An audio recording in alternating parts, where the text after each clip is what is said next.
Hello, everyone. It's Chelsea Fagan, and I am here once again with the Financial Confessions and have a very exciting guest that I cannot wait to get to. But first, I want to, as always, say a quick shout out to our beloved partner.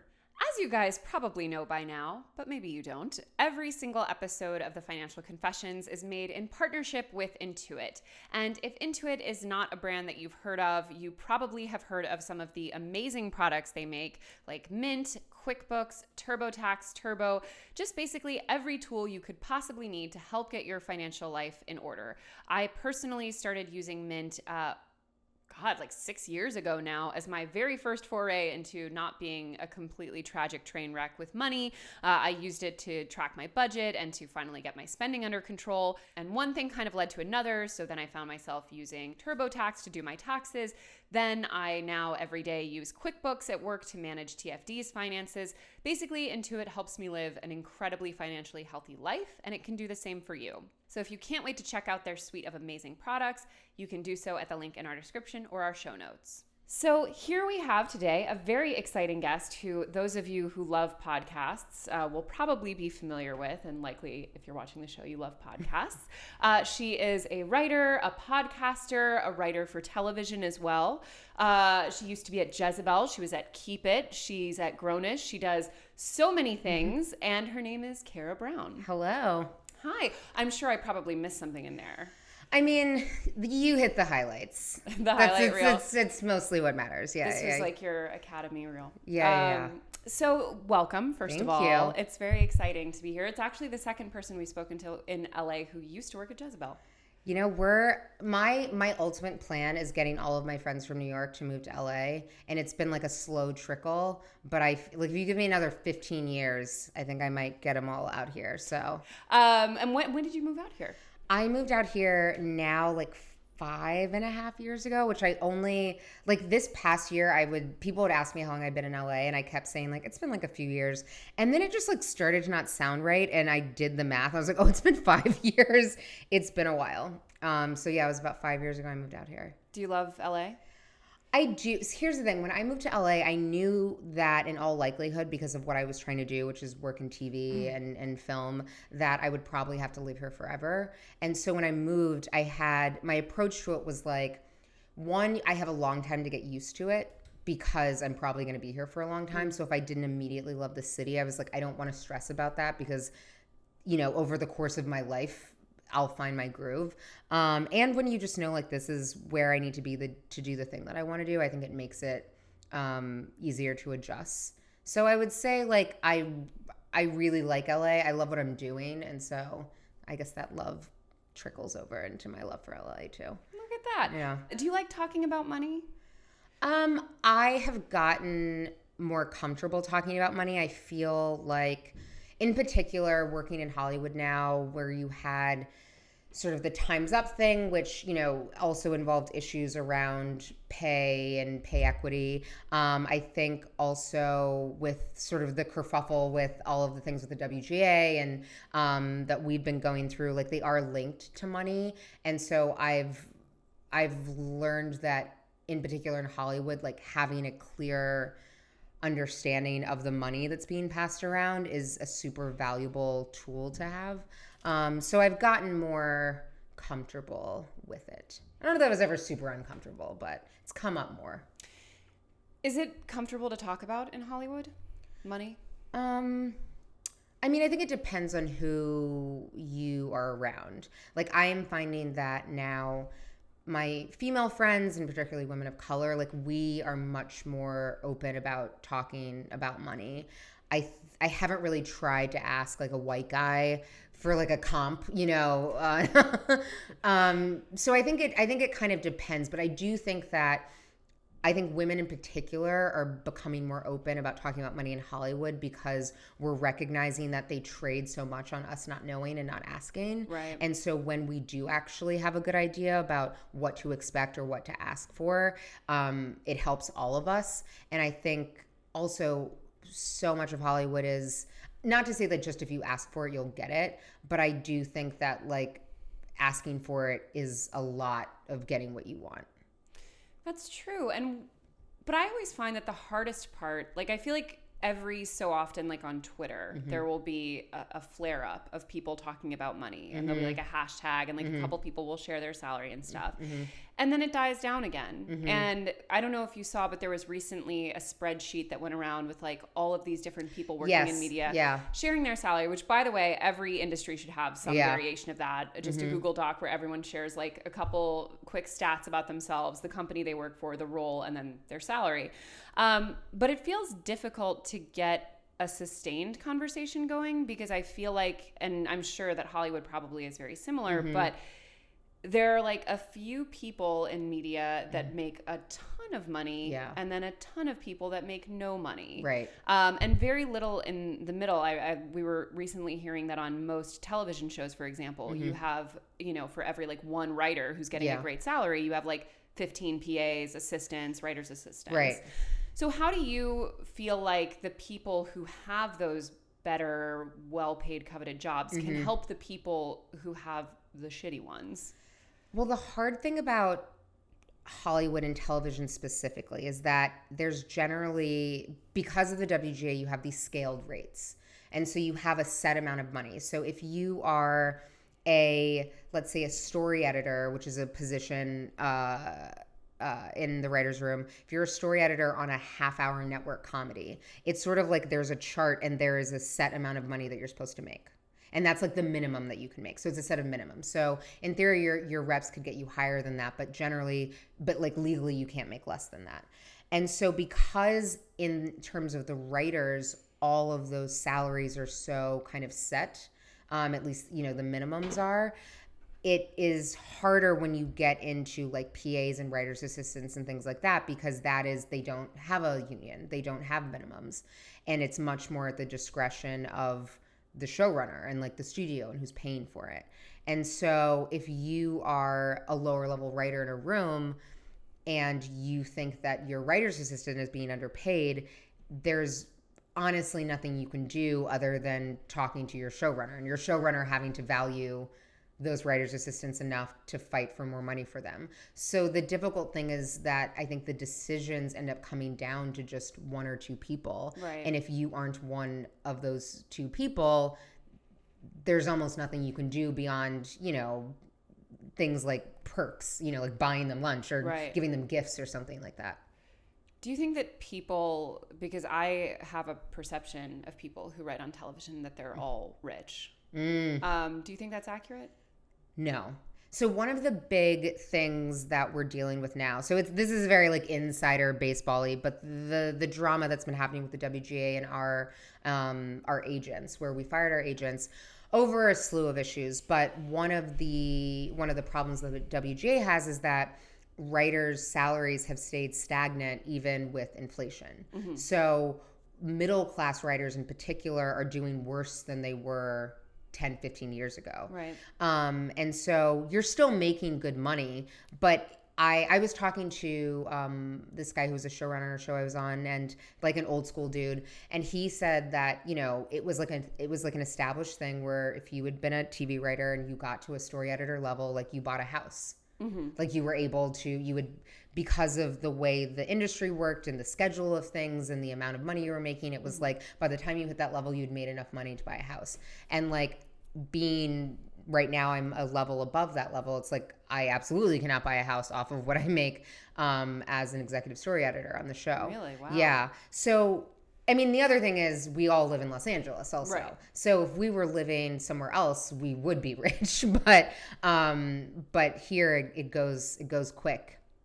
It does go quick. And I feel like often a lot of the kind of, and I hate this word, frankly, but the empowerment, quote unquote, conversations tend to center around a few specific people who make, you know, and it's very similar to like the argument of, you know, for example, when you're measuring how feminist a company might be by like how many female board members they'll have, right? Not taking into account like what is their maternity leave or like, you know, what's the overall representation or compensation of women. And so I feel like similarly when we have these conversations about like empowerment and advocating yourself, it tends to focus on a few people who have an enormous amount of leverage or make a ton of money. And we'll talk about like who's the woman on Grey's Anatomy? Oh, yeah, I was just thinking about Ellen Pompeo. And by the way, respect to her for being like, actually, this is not that impressive. Right. You know? How have you found ways to advocate for yourself, or maybe even people that you work with and also want to advocate for without having like the leverage of an Ellen Pompeo? So one of the nice things for me is I have a manager and a lawyer. And I have a lawyer who is like a complete rock star. Like, this is your lawyer. My lawyer, who is and I don't say this to be like self-deprecating, is like better than I deserve at the moment. Like, this is very much like she signed me off of like the potential for me to make her a lot of money. Wow. Because considering the caliber of other clients that she has, it's like I am so far behind them. And her, you know, when I was meeting with her, she talked specifically about making sure that I was getting the money that I deserved. And that's one of the reasons why I went with her. When I met with my managers for the first time before I decided to hire them, I remember he said to me, you know, we want you to be able to follow your creative journey and get all the things you want, but we're also here to make you money. And I was like, thank God, because, you know, I was like, yes, me too, same. So I don't negotiate my salary for myself anymore. They take care of it. And I, you know, if they bring me a number and I'm not happy with it, I could certainly ask them to push back. But, you know, often my lawyer's like, I think this is as high as they're going to go, or she'll tell me where we started and where she got me up. Like on a recent deal, she got me up quite a bit. And so she'll always be like, this is a great starting offer. This is what I'm going to counter with, and let's see. So it's nice now that I don't have to do that. I think the ways now that I sort of empower myself is choosing when to say yes or no to things. So I had an offer to write on a show this summer, and they do these things called mini rooms now, which are kind of exploit writers, which is a whole other situation, but they're shorter and they're for less money. And I said no, because it wasn't worth my time. So I feel like now, in terms of me personally, that's how I've been advocating for myself, is choosing when to say yes or no to things based off of them making sense for me and like how much time I have to put into it and how much I'm going to make from it. Did you ever used to negotiate your salary yourself? I did. So right out of college, I worked at a PR firm in New York, and that was like, I remember I tried to get it came in, it was like, no, it was like, you know, $30,000 or something. Right. And I might have gotten them up like $2,000, but it was clearly like, it was such an entry-level position, and like that was it. And this was back in New York. This is back in New York, yeah. So I got them up a little bit, and then I started at Jezebel. I think I just like took whatever was first offered to me, honestly. And then I did at some point, I don't remember how far, and maybe a couple years in, I did ask for a raise and I got a title bump. And then since then I've done, you know, I've been offered like speaking engagements. Now I have a speaking agent, but when I've sometimes been approached about things that aren't really things that my manager would deal with. And so I will negotiate, that myself. But honestly, I often like have a friend who I text and I'm like, this is what they're offering me. Like there were like podcast projects, and she works in that. She does a lot more work in the podcast arena than I do. And so I'll text her and say, this is what I'm being offered. And she's like, well, is it a corporate sponsored thing? You should ask for double or whatever it is. So I've done it a little bit. Now I do it like here and there. That's very good to have a friend you can text. I feel like I'm very much an advocate of like the group chat, or at least the one friend that you could like bounce things off of. Yeah. And she always tells me to double it. Like every single time. She's like, just like. Sometimes you get unhinged advice. I remember this was a long, long time ago, back when the book deal that I was like in the realm of getting was going to be nowhere near this. And this person was like, you should not settle for anything under $500,000 for this book. And even then, like even in wanting to feel like pumped up and everything, for context, it ended up being like $65,000. So like the margins there. But he was like, it was like I was hyped up that day. I was like, you know what? You are right. I'm gonna go in there and ask for $500,000. And I'm sure they were like, there is something deeply wrong with that woman when she left the room. But like the thing is that I think it's always better, as much as I laugh at that looking back, like I think it's always better to go in aiming really high, because occasionally they'll have the money and they'll be like, yeah, okay. Yeah. I mean, I don't know that this is like comes up all the time, but I feel like, you know, if you come in with an offer and they immediately say yes, you're like, oh, I definitely should have asked for more money. Oh, absolutely. You know? That's always a bad sign. Yeah. And you'd also be surprised. It's really funny because we, at TFD, we commission, I mean, just like dozens of things a month for like speaking, for writing, for video. You would not believe the disparity of quotes that people provide us. Like for the same speaking thing, like generally, like for context, for a minimum, if we do like a panel, it's a minimum of $1,000 for being on the panel. But in that range, you'll have people who fully do not expect to be paid at all because they're never paid for these things.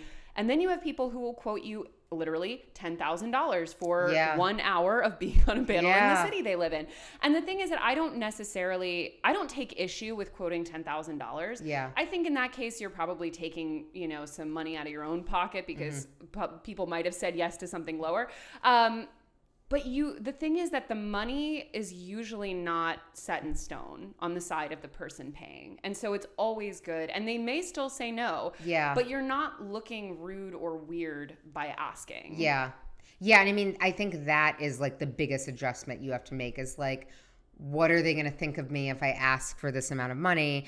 And the thing I always have to remind myself is like the person on the other end of this is just working at their job. It's not their money. Right. You know, like it's not their personal money. It's like they probably kind of don't really care beyond a budget they have to stick within. Right. Like I'm not going to offend them most likely because it's like I'm not asking for them to pull something out of their pocket. And you don't want to set a dynamic from the beginning that you're just like happy to be helping out and Yeah. like so glad to be there. Yeah. And I like that is something I have dropped because I've had offers this year, you know, for like speaking things for like $500. And I'm like, it's just, and like at that point, it just really isn't worth my time. Like the number of things that I could be doing that could result in more money. It's like that's a bad decision for me for an amount of money that will, like, I don't even know what I would spend $500. You know what I mean? Like, I don't even, that amount of money, I don't know what I would even use that for.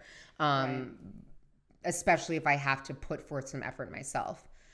So in particular, like I've started doing more speaking engagements and like my speaking agent doesn't negotiate for me, but like the first couple I did, it was maybe like $2,000 and like some and what does that entail? Usually I'll go to like a college and it kind of like give about a half hour speech or like remarks and then usually a Q&A. And then sometimes like they've had me meet with students.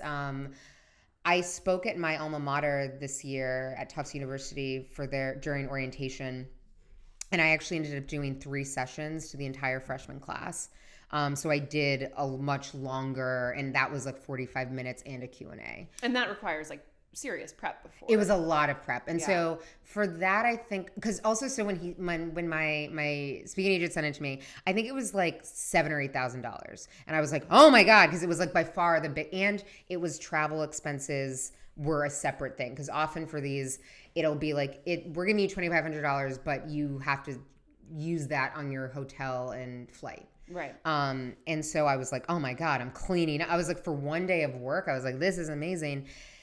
But it was a lot of work. Like I earned every penny of that. Like it ended up being, it seemed, when I said yes immediately, I was like, oh, absolutely. And then once I started to realize how much work I had to do, and when I was up there giving 3 speeches on my feet over and over again, I was oh yeah, that was like an appropriate, potentially not enough money. Yeah. Oh, I mean, listen, I have not personally done it, but I've heard over and over that once you get on that corporate speaking circuit, babe, listen, you're going to be making some money. That's what I'm trying. Like, honestly, that was part of why, like that speech that I gave, and because I had like a presentation and visuals, was more cohesive than other ones that I've given. And I was like, if this is like, if I get this even tighter and it's like, oh, someone will give me $10,000 to go do that. And it's like easy now because it was a lot of work. So I also did feel like in presenting that as a lot more work than the other, like I mostly just talked about myself and my journey and like that kind of thing. Yeah. I'll never forget. The thing is that, okay, so to be fair, I think that some people have a real fear of asking for more money because they fear how it might make them look. Yeah. And I'll never forget, I once had a boss who, looking back, was, violating all kinds of HR rules. But I had asked for a raise, and I can't remember exactly how he said it, but it was something along the lines of like, well, do you need the money? I was like, and I was so abashed, so ashamed. I was like, just incredibly embarrassed. And looking back, not only am I like, that man should have been reported to the Department of Labor, but also like, yes, I fucking needed the money. Like I needed the money to live and pay rent and do adult things. So if you're ever in a situation where you feel as though your reputation or perception will be compromised by advocating for your salary, you should not be working with those people. That's like a toxic work environment. And it was interesting. I don't know. Did you read through that spreadsheet of all the different salaries? I did. What is your take? Like, give me your takes.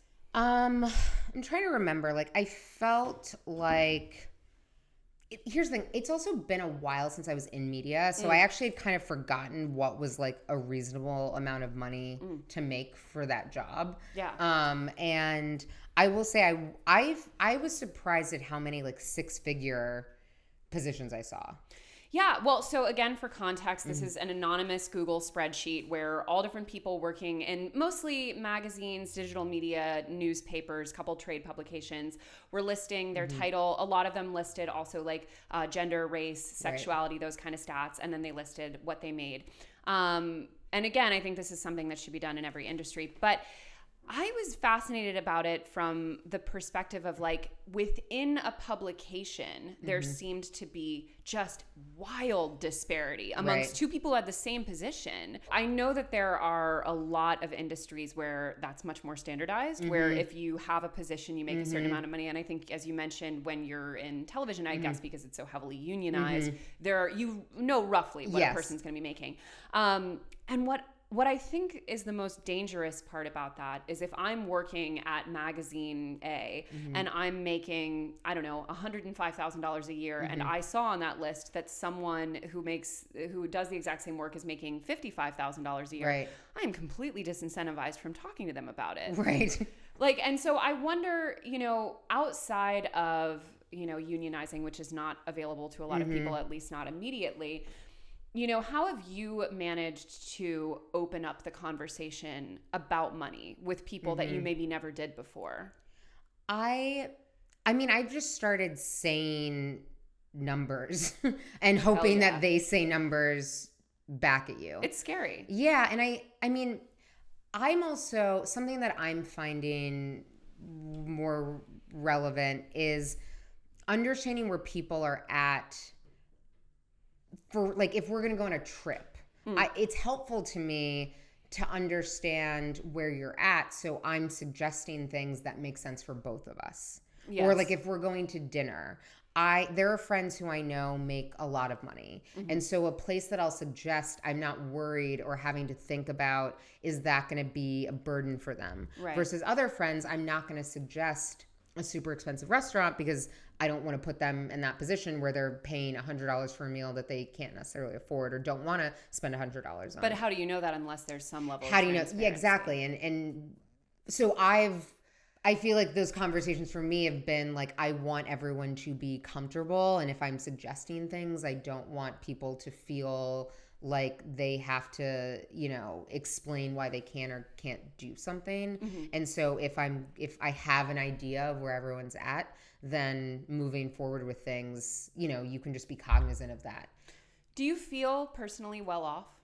Yes. Yeah. I'm starting to nice. I mean, a lot of people, you will not believe the extent to which people avoid saying yes to that. Really? Oh yeah. We will speak to people, and not in this show yet necessarily, but we in other contexts have spoken to people who earn well over 7 figures. And if you ask them if they're rich, they're very, very reticent to acknowledge the word rich. I mean, in this case, wasn't rich, but, or, even people who will earn several $100,000s a year would not like to use the word well off. And I think part of it, I think they know that they are. I think there's no way they don't. Right. And I mean, to an extent, like if all your peers are earning that, maybe you feel less well off than your friends. Right. But you also on some level know, like you can just look at the stats, like clearly you're well off. But I think a lot of people are deeply afraid of other people getting mad at them or judging them. Or I think they know on some level, like it's not necessarily fair that I earn all of this money. Right.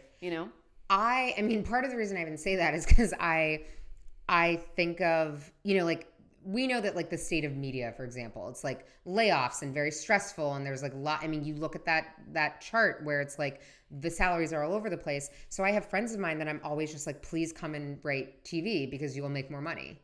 or please come write a movie, you'll make more money and you don't have to worry. I mean, it comes with a bunch of other worries. But I recognize that like the financial position I'm in is better doing this than if I was still doing this other thing. What makes you feel well off? So when I was so I have an accountant, in part because when you are a TV writer, you are basically why am I forgetting the word?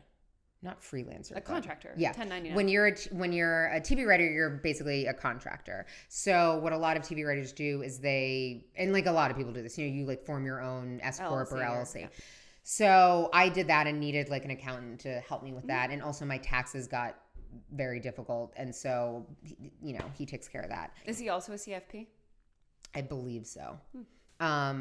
So when I was meeting with people, I met with this accountant, and and this was probably like 3 years ago maybe, and they were like, what are your financial goals? And I said, I want to be able to spend $200 and not think about it. Mm-hmm. Like I wanted to just be like, it's fine. It's like spending $20 where I was at before. And I feel like I'm approaching that. Mm-hmm. So I was like, I've hit the goal. Like that's all I wanted to not freak out about a $200 purchase and feel like, oh my God, like I've got to like think through it. Mm-hmm. And I wouldn't say now that it's just like nothing. It's not like, it's not fully like spending $20, but I'm like, I know that I have access to $200 if I need $200. A lot of people will cite things like, it's actually come up multiple times, someone getting a parking ticket or like some other kind of ticket and just being like, I'll pay the ticket. And it was like a rush of dopamine like they'd never experienced. For me, that is now valet parking. Like I would pay $20 to valet park. Something that I'm doing more and more, and I got it from my dad, where he was sort of like, look, if it relieves you of stress and you have the money, it is like money well spent. So for me now, the amount of money that I'll spend to avoid stress has like skyrocketed. So before, if I saw a valet and it was like $7, I'm like circling the block for 15 minutes to find a parking spot. And now but that is like stressful and not fun and you're late and whatever. Versus, I'll just pay $7. And I would probably pay significantly more than that, because at that point I'm like, $20 to not deal with this is like money that makes sense to me. Well, you know what's always worth throwing an extra $20 at? Your savings account. And if you have been saving plenty of money like I have for your tax time, because yes, you may not know it, but some of us have to save separately to pay our own taxes because they're not taken out of our paycheck, you should check out TurboTax. And now, in addition to the TurboTax that you probably already are quite familiar with, that basically just helps make filing taxes easy to understand and easy to get the maximum possible refund on, they also have TurboTax Live. Basically, TurboTax Live is an online portal where you have CPAs, EAs, and tax attorneys. They're at your disposal 24/7 to help understand your own taxes, your deductions, your eligibility, basically further ensure that you are doing your taxes in the most smart and refunded way possible. Their experts have on average 15 years experience and can go so far as to give you a line-by-line review of your tax return. They're also reachable by one-way video chat, which means you can see them, but they can't see you, because sometimes we are not looking at our best when doing our taxes. Basically, if you're like me and want all the extra help you can get when it comes to your taxes, TurboTax Live helps make sure that your taxes are in the best possible hands. Learn more about TurboTax Live at the link in our description or our show notes. So what was your relationship to money growing up? So I grew up in a rather affluent area, like suburb of Seattle. Oh, which one? I lived in Redmond and then also Kirkland. And so like the east side is like, the suburbs. And so the thing that was interesting is like we were like well off, like absolutely. But I also was around people who were incredibly wealthy. Mm-hmm. So my dad worked at Microsoft, and like this I went to a private school. A lot of the kids that I went to school with, their parents worked at Microsoft. So we, like my family, like by all accounts, we are like doing very, very well. Mm-hmm. But you're around people who are worth hundreds of millions of dollars. Right. So the thing for me is like I find things that I, for example, find very like tacky in the way some people talk about money when they like get a little bit of money and everyone's acting like they're rich now, because for us, I was around people who were so wealthy that even though my family was better off than most families in the country probably, to act like that when you're around multimillionaires is like crazy. It feels weird. Tell me more about tacky. What is that word to you? What's tacky?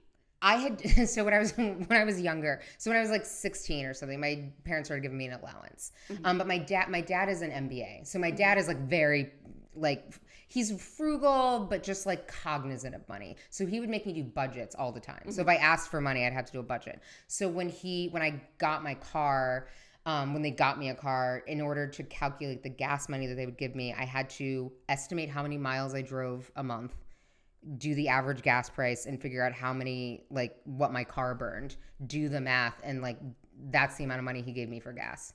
Go dad. Yeah, which was like when you're 16, like, ugh. But so he made me do stuff like that all the time. So they gave me this allowance, and I had probably had a couple months of the allowance, so I'd built up a little like nest egg. And then I went and bought like a Coach bag, like something like that. And I came home with it, and my dad was like, "What are you doing?"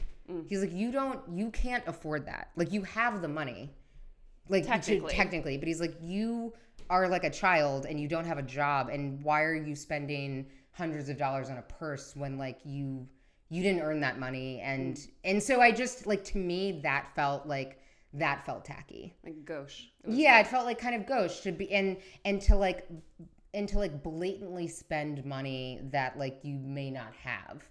Yeah. No, it's funny. I did not have a lot of money growing up, but when I was little, we were quite poor. But then by the time I was like middle high school, we were more middle class, probably on the lower end of middle class, but a pretty normal background. But similarly, I lived in an incredibly waspy town. Very old money, very like the preppy handbook. Yeah. Which is the most particular kind of wealth in making you feel like an utter troll at all times. And part of that is this incredible sense of not being demonstrative, not being ostentatious, like going out of your way to wear like ratted up boat shoes and like your, faded out polo and your faded out knit sweater and all that stuff. And it's funny because I don't particularly anymore have a complex about money and how much I have of it, which I used to be obsessed about. But I do always have a complex of if I feel like, I'm like, is this like, does this look showy? Like, does this look like I'm really trying to look a certain way? Which is like also something is like, I should probably get rid of. That's classist. Yeah. But I mean, I get that because the people, so I grew up in Seattle. So you have a lot of like tech people, not maybe the chicest town on earth. Right. So you had a lot of people where like friends of mine, people I'd gone to school since 5th grade. And I didn't realize how wealthy their families were until I went to their house. Right. Because the way they're dressed and the way they act and all of that, like it's not. Right. So the vibe of Seattle and, like that area in particular. And then even growing up, when I think of the types of people I was friends with who had a lot of money, it was like not necessarily clear to me until I like went to their homes. Did you feel insecure or anything around that? Having less than they did? No, because we were fine. Yeah. Like there was like a large gap with some people. Like I had a few friends where it was like they lived like 2 doors down from Bill Gates. So it was like that was like so far that like you can't even have a complex about that. You know what I mean? Right. It's like okay. And I feel like most of my friends, we were all hovering, like we all lived in these like housing developments. We lived in like different ones, but it's like all the similar type, like the houses are like a similar style and cost a similar amount of money. And like we could all kind of do the same things. Right. And so because most everyone was at least at that threshold, it didn't come up very often. How do you think growing up with a very comfortable background has impacted how you approach money as an adult?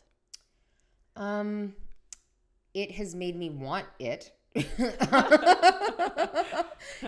I feel like I think the first year that I wrote for TV, I might have made it like my last year at Jezebel between like some other work that I did. But I think my first year writing TV, it was the first year I made 6 figures. And you're like, oh my God, so much money. But it went so quick. Like in terms of like living here and paying rent and paying taxes, I was like, oh, wait a minute. And it made me realize how much money I would need to have the life that I had growing up. Got it. So it made me realize like, oh man, I'm going to need, like, this isn't going to cut it if I want that. Or I may have to readjust what I think I want. What you think you want. What do you feel like obviously you have the $200 mark, which I think is probably like a good one, because all that really means is that money is not a cause of stress in your life. That amongst all the things you might be worried about, money's not going to be one of them, which is in and of itself probably the biggest privilege there is. Yeah. But outside of that, I mean, like, what do you think is like the amount of money or the kind of lifestyle that when you think about it, that you really want? I mean, I think for me, it's also tied to the professional success that I want. So I don't think it's just, I want $1 million.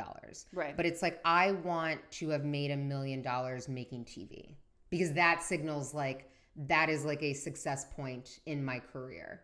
So it's like, I want to have made movies.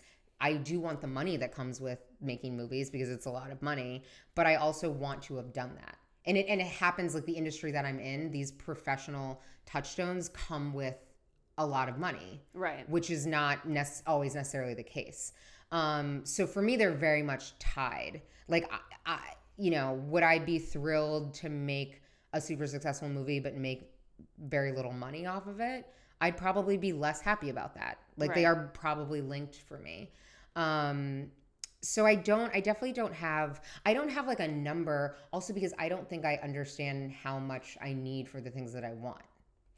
What is like, okay, so like for me, for example, if I had to picture like, this is where I am like hitting on all cylinders. I have 2 residences in 2 different cities that I can go between when I want to at my leisure. Yeah.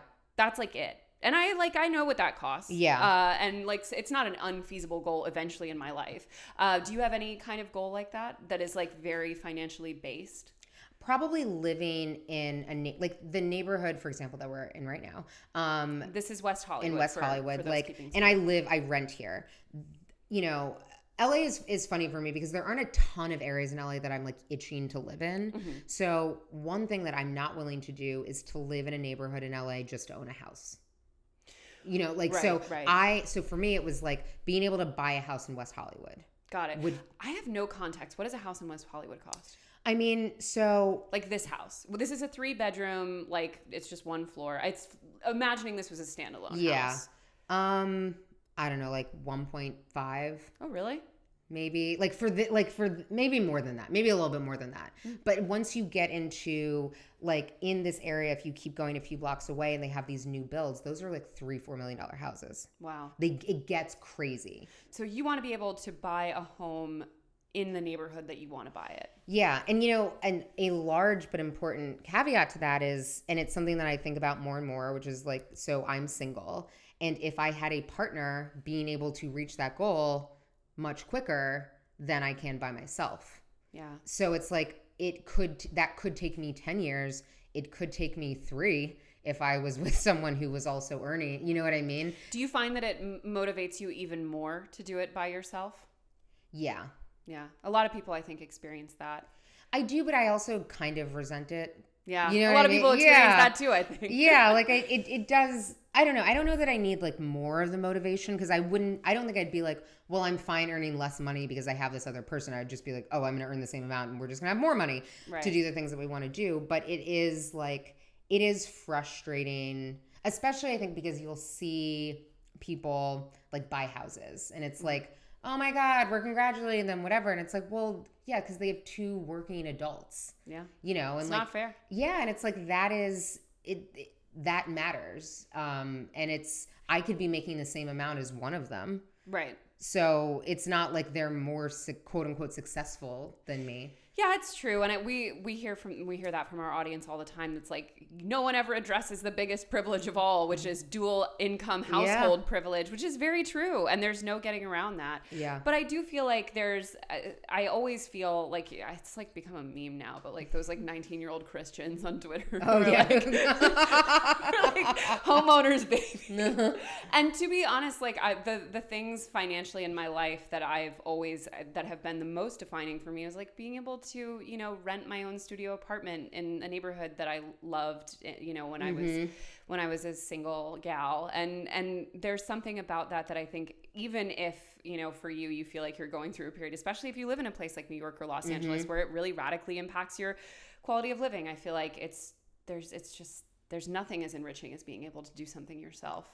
And now that I think about it, I think the house thing feels like such a background, like of course you want that. I think the things that I want more than anything are like, I would love to just constantly go to nice restaurants with 8 of my friends and everyone gets everything they want and pick up the tab. Like, I love the idea of being able to just like book things and like treat people to things and everyone can enjoy it, or like, we're going to go on a trip and I'll pay for it. Yeah. Because I want you there and I know that like I want us to stay somewhere and I want to do those things. Like the idea of like bringing other people with me on things is maybe like, I can imagine a world where I'm renting, but being able to like do that constantly, and I could maybe be happy with that. I feel like we talk about that a lot on the show. Like for me, I think the most fundamental thing is money should be shared. It's meant to be shared. And I think that there's much less happiness to be found in living a very luxuriant lifestyle oneself than to be, we were actually just talking on an episode we just recorded, like I, through work and also just like credit card churning, I have tons and tons and tons of miles and I love them, but I mostly use my miles to buy tickets for other people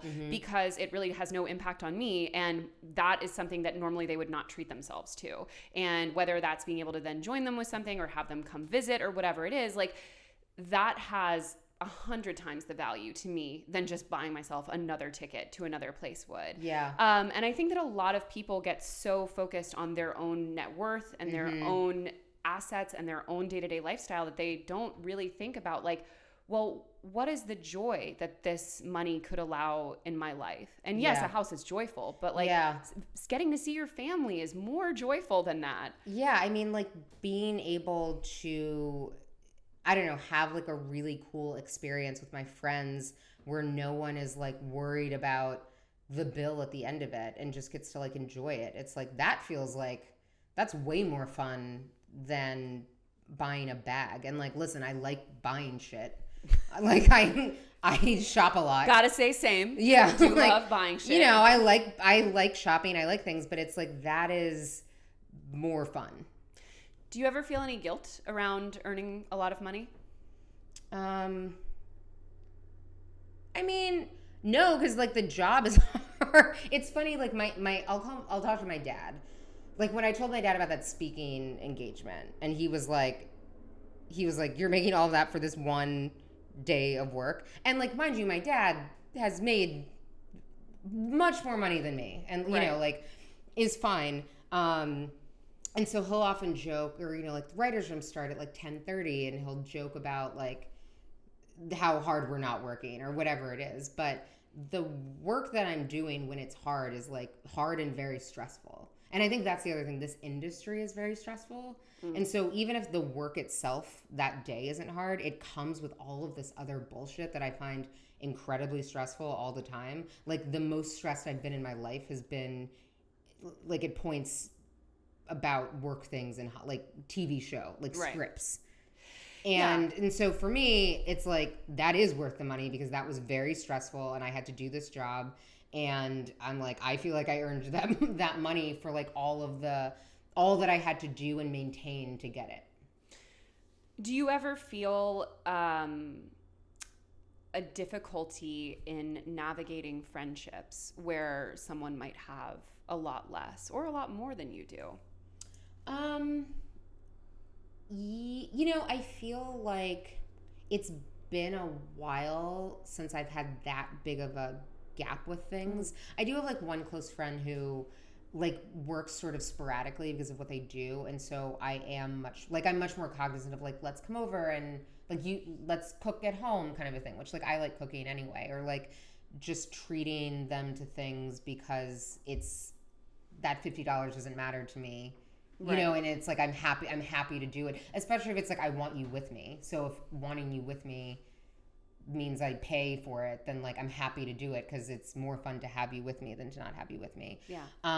But part of the problem of like working in Hollywood is you end up around a lot of the same types of people, and we're, you know, like I'm at a point in my career where everyone is like just starting to like we were all like making enough money to be fine, where no one was like super stressed. But now it's like people are, the things that they're acquiring are like, you know, it's like nicer cars, and people are buying houses, and they're going on these trips. Like everyone is like sort of leveling up together, because, you know, when you're all like, you've started at the same time, you're the same age, like you're rising at kind of the same pace, right?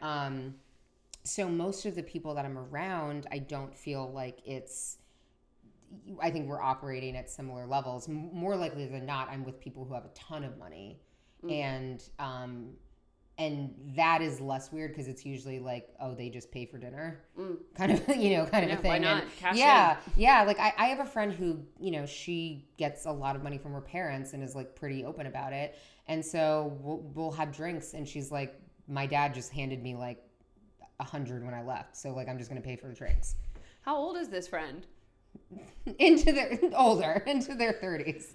I don't necessarily want it, but if it's happening and I'm on the receiving end of it, I'm like, okay, like it's like, you know, it's not your my dad life. Can Yeah, bankroll my night out. Yeah, it's not my life, so I'm like, sure, like, you know, because it's so could never have been my experience. Like if I was freezing on the sidewalk, my parents would be like, come home or continue to freeze. Right, like they're right. never sending me $1. So I feel like I could never take money from my parents at this age, but you were I don't think I wouldn't take money from my parents at this age because I don't want to deal with the strings that inevitably come with it. Like, even if people, like, I have other friends who are still in their 30s now, and like early, you know, 30, 31, who are being supported largely or get a lot of money from their parents.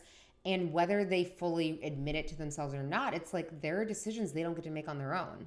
And there are strings that come with that money. Totally. And that, more than anything, is like, it would be worth it to me to like live somewhere less nice, or, you know, live somewhere I didn't want to live, and not have to deal with like, oh, my mom can drop by anytime she wants because she's paying for it, and so like she feels entitled to it. Comment on the contents of my refrigerator. Yeah, and it's oh no, I'm like, I wouldn't, for that alone, I like wouldn't. That is my biggest, okay, this is my number one pet peeve that I feel like has been so normalized, is the cycle of people being like, I really don't want to have X type of wedding, but my mother wants me to have it. And I'm like, well, then don't have X type of wedding. And they're like, well, my mother's paying for it. And I'm like, well, then don't have your mother pay for it. And they're like, but I couldn't afford this. And I'm like, then you can't afford that wedding. You are 30 effing years old. I mean, weddings to me, don't even get me started, because I don't even want a wedding. Like, if I ever, first of all, I don't even know that I necessarily want to marry someone, because I don't know if I'm trying to legally be bound. Like, I would much rather be like, hey man, let's buy this house and like we'll have a kid and maybe drop a contract, but like that's the extent to which we'll do one joint checking account. That's like the extent to which I'm trying to be legally bound to another person. But weddings in particular, like, I don't want a wedding. I find a lot of weddings very tacky. I think it is like crazy amounts of money. And this is sort of terrible, right? Because it's like, I have friends who, you know, they're like that same friend who's had a huge wedding, like hundreds of thousands of dollars at this point. Hundreds of thousands of dollars? Probably what the like hell? Probably over $200,000. What a waste. But her family had the money. Like, it wasn't a lot of money to them. And so for her to spend that much money on the wedding, I was like, well, they have it, so like, I guess.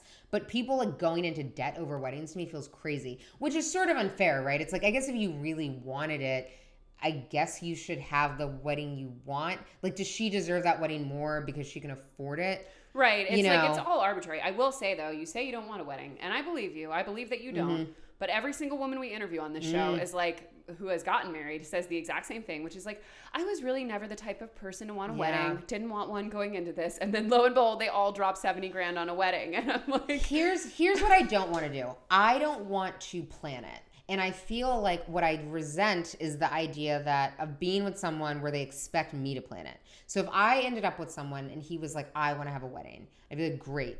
Either you plan it or we are splitting this 50-50. And like, for real. And if I get any whiff of I'm doing more work than you, we're shutting this shit down. I don't feel that I should have to do more work in that scenario. Because you're a woman. Yeah, and because I don't really care. Like, right. it's not like a dream of mine. Right. And so if it was important to someone, then like absolutely, but it's not important to me. So I don't necessarily feel like I have to put in all this effort for this thing I don't even want and that cost a bunch of money in the first place. Well, then it sounds like you're going to get a wedding planner, which is in and of itself extremely expensive. You know what my ideal would be? I mean, I would actually love to elope, but my parents would murder me. What I would like to do is be like, hey, we call up some people and I'm like, I'm going to be in Maui on April 5th. You can come if you want. We're getting married. No big deal. Swing through. And whoever decides to come, we do our little thing. We have dinner and like, okay, thank you. Goodbye. I'm in Hawaii. You know what? I'm going to make a bet right now on this show. What? You're going to get married and it's going to be a very traditional ceremony and it's going to cost upwards of $60,000. That is my bet. And you're going to have a wedding planner.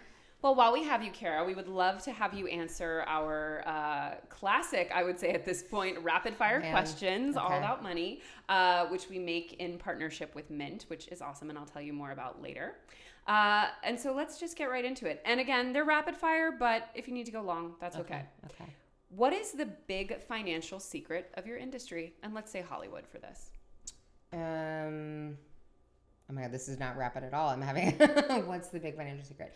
The big financial secret of Hollywood is once you get to the top, how much more money you're making than almost everyone underneath you, if that makes sense. Repeat that? The difference between, like if you're running a show, even if someone who's like a staff writer in the room, if they're making good money, you are making maybe like 10 times more than them. Like, I think it's not clear always, like, the gap even within people who are all, like, working together. Wow. Do you think that's, like, palpable in the room? Like, people know how big Yeah, I was in a room once when one of the, like, executive producers came in and was like, just bought a house today. You're like, fuck we were off. Like, yeah, I was like, okay, like, closed on the house. And I was like, okay. Cool. Good for you, yeah. buddy.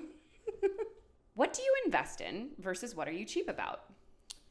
I'm really cheap about, I've never been able to pull the trigger on like, I've always wanted a personal trainer because for the time I waste in like dicking around in the gym because I don't know what I'm doing. But for some reason I like cannot pull the trigger on spending hundreds of dollars a week for someone to like stand by me at the gym. Well, if you do, and then you have an accountant / CFP, a lawyer, a manager, a personal trainer, and still not a house. I know, right? I'm going to be like, I need to see your spending breakdown. What has been your best investment and why? My best investment was probably the move to Los Angeles. Nice. Because I was using a credit card that was worn out and I did not know when I was going to pay it off, but it is without that move. Who knows where we'd be. What has been your biggest money mistake and why? My biggest money mistake is forgetting that I have to pay taxes out of my money now because I'm an S corp. You get all the money. And so I had the first couple times it happened, I was like, I'm rich. And then I kind of forgot that because I hadn't hired my accountant yet. And he was like, oh, I hope you've been putting whatever percent aside. And I was like, oh no. So then I couldn't spend any money for like 3 weeks. Okay, I thought for a second you were about to be like, I didn't pay my taxes. No. I was like, I've never mess around with that IRS. I am like so. I mean, honestly, my dad like it is so unlikely that I would get into a crazy financial situation because my dad would either stop me or like it's the way that I have been, the way that I had been raised and like trained. It would be like really wild, like tens of thousands of dollars of credit card. Like I could never. Because I feel like my parents would kill me, even as an adult. I feel like I have to say, that is a massive asset to have parents who are like very financially savvy and impose that on you. Yeah, I mean, making those budgets that my dad always made me do was very, like, the move to LA, he's like, let's budget out, like, how much it's going to cost and, like, all of that stuff. It was very annoying at the time. A lot of Excel spreadsheets. But it made me very cognizant of just, like, how much money I have at all times and, like, knowing expenses that were coming and keeping those in mind. My mom like hasn't worked in years and like lives off of money from my parents' divorce, but like is very cognizant of how much money she spends. So that alone and then the shame of having to tell them I did something stupid with money has kept me straight for a while. Good for you. Yeah. What is your biggest current money insecurity? It's probably it's probably like the house thing. Damn, that house. I know. It's like a very boomer thing to be like really hung up on home. And the thing is, I'm not really. Like, it's actually not something that I love the idea that if I got a job in New York tomorrow, I could just leave and I'm not like stressed out about a home that I have to manage, especially because I'm by myself. Mm-hmm. So it's weirdly like it's both like not, it's a stress that has been imposed on me. You know, like I don't think that I was naturally like, oh my God, I don't have a house. But I think that watching other people or hearing other people, anytime they get like a boom of money, they're like, oh well, I might buy a house now. Yeah. And I'm like, you're just gonna immediately spend all of your money on a house and be cash poor for God knows how long. Yeah. Yeah, I kind of feel the same way as you do in the sense that like I think because it was so ingrained in me by my parents to like own your home, renting is wasting money, that I can't get rid of that notion even if it's not necessarily right for my life or for what I want. And like similar to you, like if you live in most parts of New York, the kind of home that I would want to buy in the neighborhood I would want to buy in, just prohibitively expensive and would immediately double what we're paying month to month for at least the first 5 years or so. So one thing that I found that's kind of liberated me in that regard is the idea that I could buy property even perhaps in the near future, but it wouldn't be my principal residence. And that frees you up in a lot of ways. Because you're not so tied to it physically, like to your point, if you got a job, but also you have a lot more flexibility because it doesn't necessarily have to be the exact place that you live right now. Yeah. You know? I think also like my dad, he always made it very clear that like it is a lot of work to have a house. Oh yes. You know, and so it's like, do I want to put all that work in somewhere I don't really want to be, and just because I can like, it's a lot of work, it's a lot of money. Like anytime you hear, I'd have a bunch of friends where it's like their parents bought the house and they pay the mortgage or whatever, and I'm like, were they paying the property taxes? Like there's so many, or like when your refrigerator breaks and you have to buy a new fridge.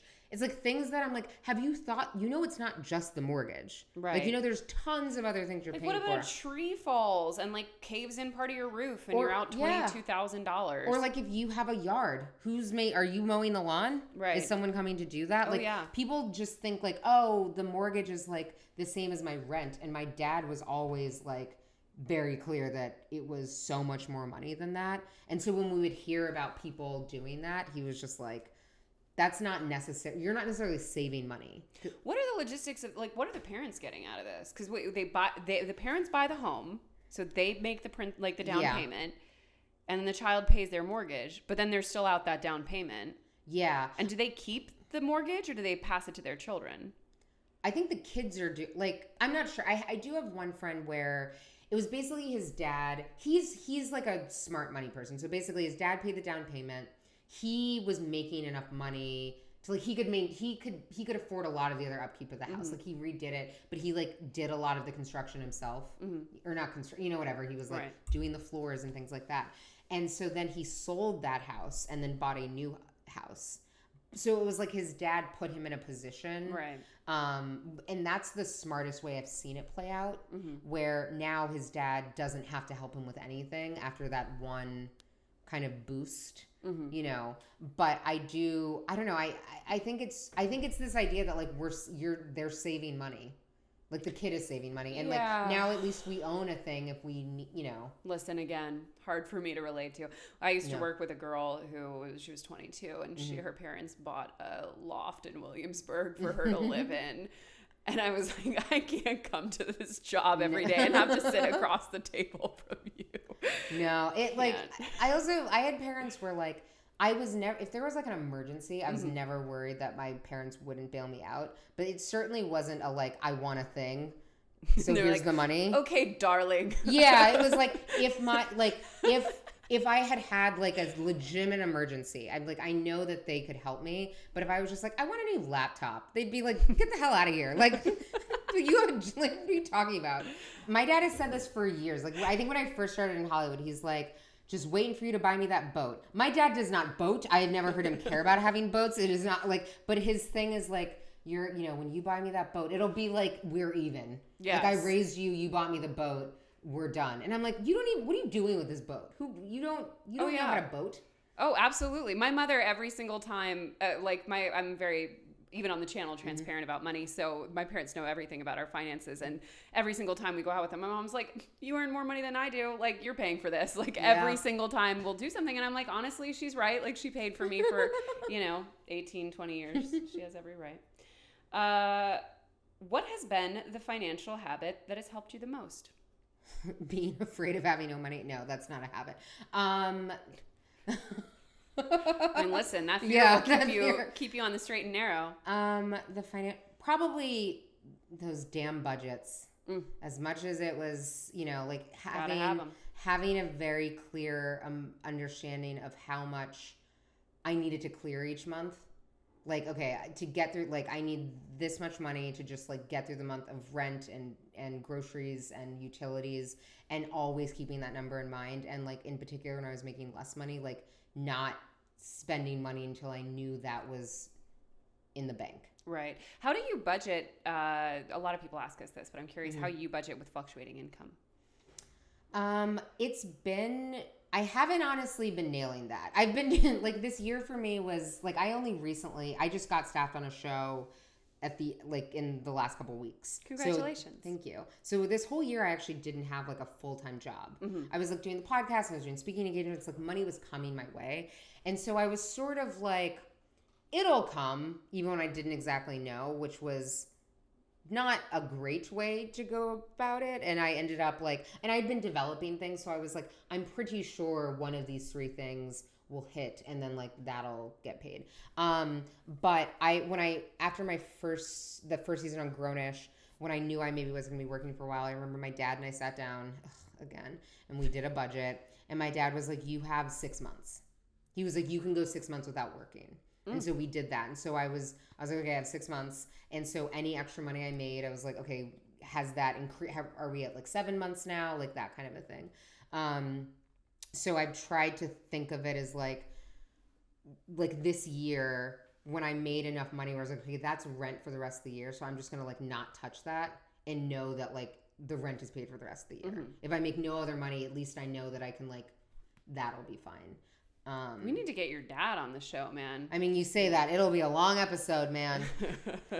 He'll be like, I'm sure he'll he'll bust out an Excel spreadsheet.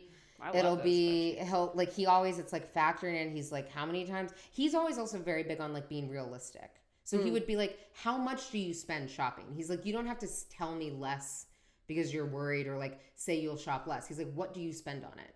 And be honest with yourself. Because the fact of the matter is, it's I buy a lot of shit and I'm probably not going to stop unless I really, you know what I mean? If I'm being realistic about how I'm living my life, it's I'm going to buy those things. I always find though that if I keep a really close eye on every purchase I make, and the more obsessive I am about making sure that I also just do it. I check my statements almost every day just for fraud and stuff, or purchases I don't recognize. Or recurring things I should cancel. But the more I do it, the more I find myself wanting to spend less naturally. Because I'm just this is so stupid, Chelsea. Why did you buy that? Yeah. And I think that confronting yourself as much as possible with your spending is probably healthy. Is for me anyway. I had started, this year, I knew with my credit cards, I was like, okay, this amount on each card was I'm comfortable with. I was like, okay, I know, from what I have coming in, I was like, this is a reasonable amount of money to be spending. And there were a couple months where I looked at my credit, it was $2,000 more than I had meant for it to be. And I was like, oh no. You're who did that? Don't love that. Going to be returning some things. But I did this year with things sort of fluctuating. I did try to keep, I was like, okay, I need each month these credit card statements, I need to come in at these numbers. And I sort of was able to passively keep track of it. I sort of knowing what how often I go to dinner and what I buy and the, the prices of if I'm buying a pair of shoes, I know where I'm usually at when I'm buying a pair of shoes or whatever it is. So I was able to really passively and so every month I was rarely surprised when I got my credit card bill. I was like, yes, that seems right. Yeah. So it was, that tracks. Yeah. So knowing that I was did I at least make that this past month? I was like, well, at least we paid the credit card bill. So there you go, man. You got to start somewhere. Listen. Yeah. And be, like you said, be honest with yourself. If you're not going to spend less, budget for spending more. Right. Last question. When did you feel When did you first feel successful, air quotes, and what does that word mean to you?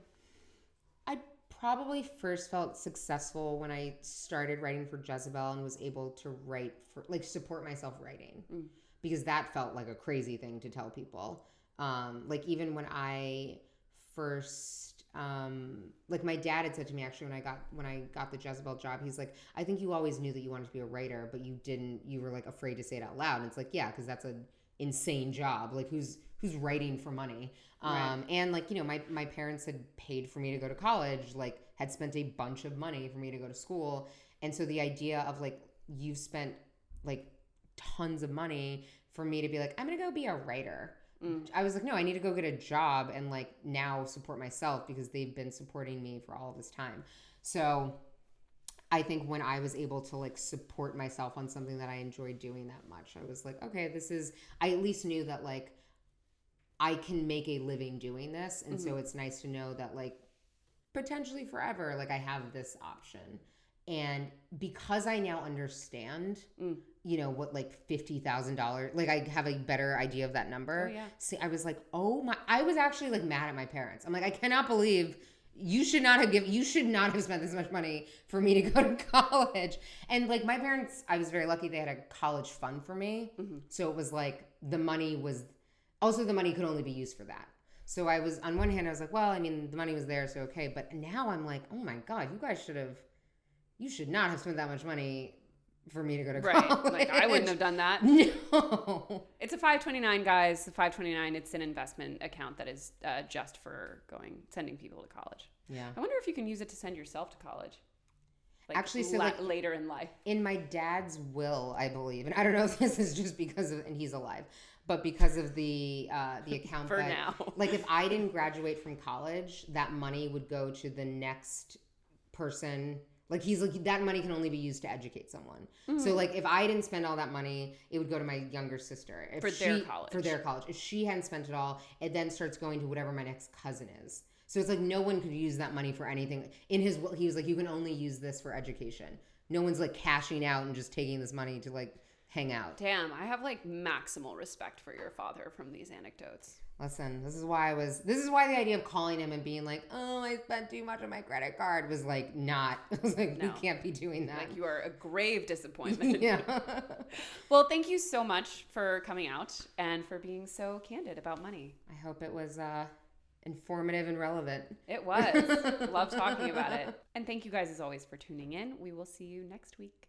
As I mentioned for our rapid fire questions, Mint rules. Mint is basically a budgeting app that helps you do everything that you need to with your personal finances. Track spending, manage bills, manage savings, hit goals in the best possible way. I used to literally avoid ever looking at my checking account statement because I was like, only darkness lies there. I cannot confront my own spending habits.